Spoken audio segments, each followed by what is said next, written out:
Welcome to the Deep Dive, where we turn complex health data into, well, actual wisdom you can use. Today, we're tackling one of the biggest pieces of advice out there for anyone over 60.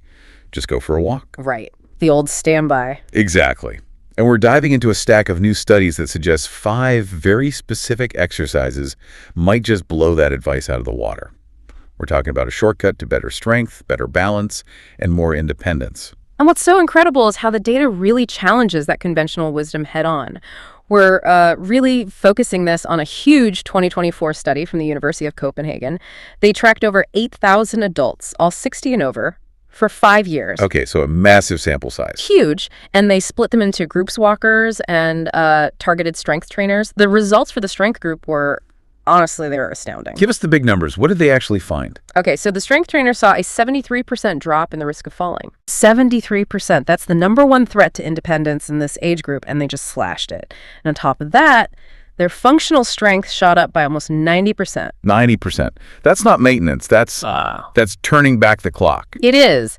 And here's the real kicker, the part that gets me. They did all this while spending 40% less time exercising than the walking group. Wait. Less time for vastly better results. 40% less time. It was all about the quality of the movement, not the duration. Okay, so that's the big question. Why?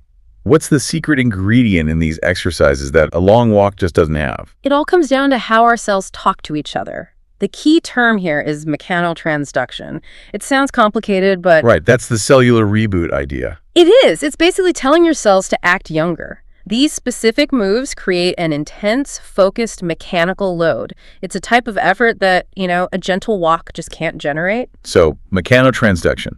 That's the physical pressure from the exercise sending a signal to our DNA that says, hey, we're under stress here, time to rebuild stronger. You've got it. It's where mechanical force becomes a chemical signal.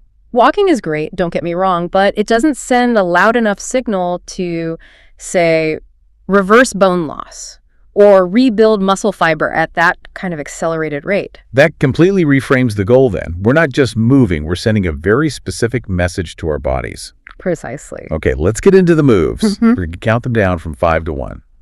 Let's start with number 5. Wall push-ups with a hold. A simple starting point, but that hold is everything.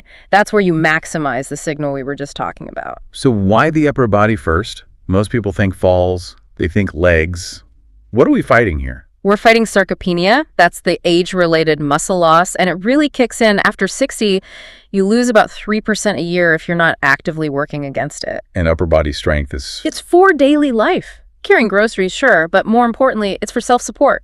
Pushing yourself up out of a chair or catching yourself if you stumble, that's all upper body and core. And there's data on the specific hold technique, isn't there? Oh, absolutely. A 2023 study found that people who did the hold gained 34% more upper body strength than people just doing quick reps. And get this, it improved their reaction time by 23%. Reaction time. Yeah. So how fast you can correct a wobble? That's huge for avoiding falls. Exactly. So the technique is key. You stand arm's length from the wall, you lean in slowly, hold for 3 to 5 seconds where the tension is greatest, and then push back slow and controlled. It's all about that slow, deep signal. Okay, on to number 4.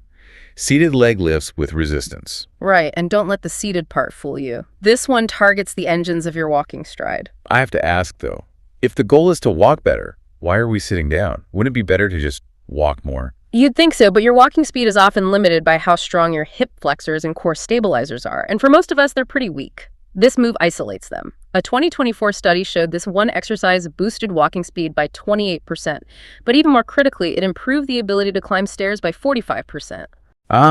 Okay, that makes sense. You're strengthening the specific muscles that lift your leg, so every single step you take becomes more powerful. Exactly. You're hitting the hip flexors, the quads, the lower core. And another huge benefit is working one leg at a time.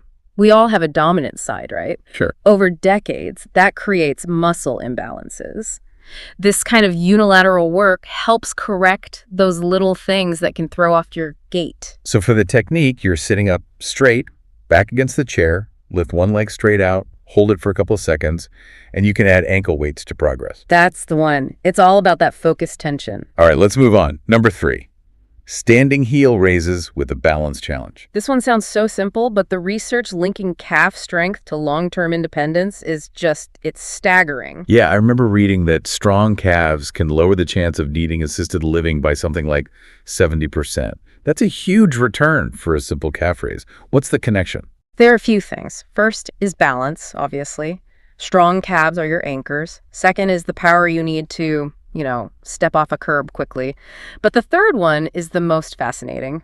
Circulation. Circulation? Yeah, your calf muscles are often called the body's second heart. The second heart. Okay, explain that. They act like a pump. When they contract, they squeeze the veins in your lower legs and push blood back up toward the heart, fighting against gravity. So stronger calves, better circulation all over. Much better. It reduces swelling, lowers the risk of clots. There was that Japanese study that found people who could do 20 single-leg heel raises had arteries as flexible as someone 15 years younger. And better blood flow to the body means better blood flow to the brain, which ties into cognitive function. It's all connected. It's a total system upgrade. For technique, just stand near a chair for a bit of support, rise up high on your toes, hold that squeeze for 3 seconds, and then come down. Progress to 1 foot when you're ready. Quality over quantity. Oh. Okay, number 2, modified squats using a chair. And this is where a lot of people get nervous. The idea that squats are bad for your knees is so ingrained. That fear is powerful, but it's based on bad form. The data is crystal clear. Correct. Controlled chair squats are actually therapeutic for the knees. A 2024 meta-analysis found they reduce knee pain by 58% over time, even in people who already have osteoarthritis. Reduce pain by almost 60%. So the load, when it's applied the right way, is actually signaling the body to strengthen everything around the joint. Precisely. It's that Mincero transduction signal again, telling the tissue to rebuild. And squats are so critical for independence because the sit-to-stand motion is something you do all day long. Getting out of bed, off the toilet. Off a toilet, out of a car. All right. When you lose that ability, mortality risk shoots way up. Stanford found these chair squats boosted lower body power by 47%. So technique here is absolutely non-negotiable. Feet about hip width apart. You hinge at the hips first. Right. And sit your butt back. Yes. Hips back first, not knees forward. Barely tap the chair, don't just collapse into it, and then drive back up through your heels and squeeze your glutes at the top. It's all about control. And that brings us to the number 1 exercise, the big winner. The big one, bird dog hold progressions. This is the movement that does it all. It hits the whole body, it's a brain workout, and it's the most powerful trigger for those longevity markers we talked about. The functional strength grand slam. I remember seeing a stat that this was the move linked to that 42% boost in lifespan markers. What kind of results are we talking about here? The numbers are pretty incredible because it covers so many bases at once. It increases core strength by over 90%. It reduces chronic lower back pain by more than 75%. 75% back pain reduction is life-changing for so many people. And it cuts the risk of falls by 82%. But here's the really deep level benefit. Let's go back to bone density. Does this one actually reverse bone loss? It does, profoundly.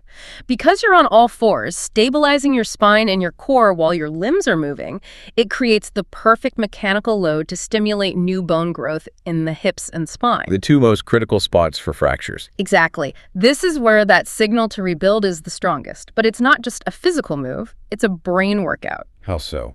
When you lift your opposite arm and leg, you're forcing the left and right hemispheres of your brain to work together, to coordinate. It lights up these cross-body neural pathways.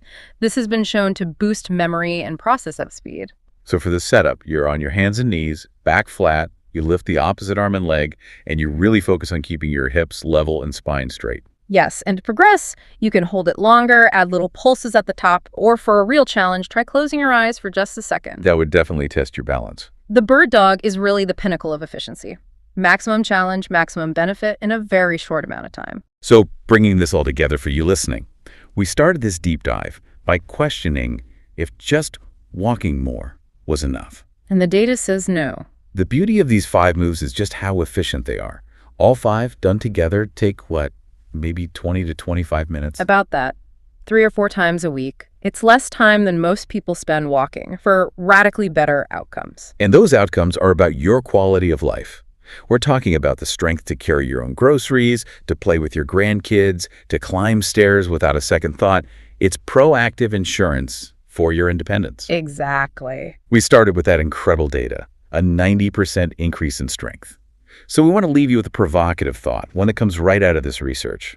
If this focused 25-minute commitment can reverse years of bone loss and make you nearly twice as strong, what single change in your own weekly routine, if you applied that same kind of intense focus and efficiency, could give you the biggest possible gain in your long-term independence? It might not be the thing you've been told to do for years. Until next time, keep digging into the data and keep moving intelligently. Stay well.